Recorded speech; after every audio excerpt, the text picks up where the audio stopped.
Abuja is known for her sprawling estates, and there are so many of them. Every morning, civil servants from middle-level cadre and their counterparts in the private sector struggle through traffic like this one to get to work. The reason is that getting a decent accommodation within the city center is beyond their means. So many of them resort to satellite towns like Kubwa, Gwagwalada, Maraba, Kuje, Karu, Lugbe, Nyanya, and others. The distance between these towns and the main city where the workers report for work ranges from 20 to 70 kilometers. Michael Martins has just gained employment into the Federal Civil Service and he wants to settle down, but his monthly take-home pay is 68,000 naira. Houses around the city center are way above his earnings, while those in the satellite towns are quite affordable for him. The vacant houses are caused by corruption. Few Nigerians have cornered the commonwealth of this great country. And what are we doing about it? When you come to Abuja, you see people living in Masaka, people living in Kishingoro, people living in some villages that you cannot even pronounce their name out very well, you'll be wondering.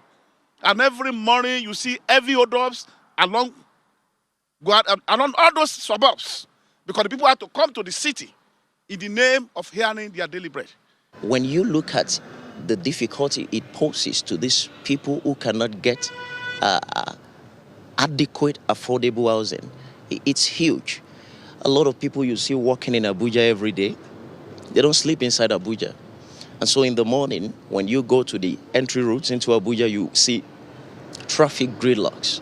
According to the Federal Capital Territory Administration, the housing deficit for the nation's capital hovers around 1.7 and 2 million, and at least 600 abandoned buildings have been identified by the authorities, most of them located in Gwarimpa, Wuse, Garki, Maitama, Asokoro, and Apo. Those who are hot more with this housing challenge are the civil servants, because they have a time frame they must be at work, and the time frame they can't leave work at. And by the time they go home tired, they come back tired the next day, their productivity is at very low ebb.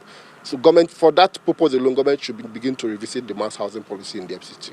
We are proposing to the Federal Executive Council if they can come in and acquire some of these properties, and then maybe as way of solving the housing deficit of the country, giving it out to staff and other Nigerians. While the FCT authorities are making moves to take over the properties, the Independent Corrupt Practices and Other Related Offences Commission is initiating investigation into the ownership of the unoccupied houses in the city.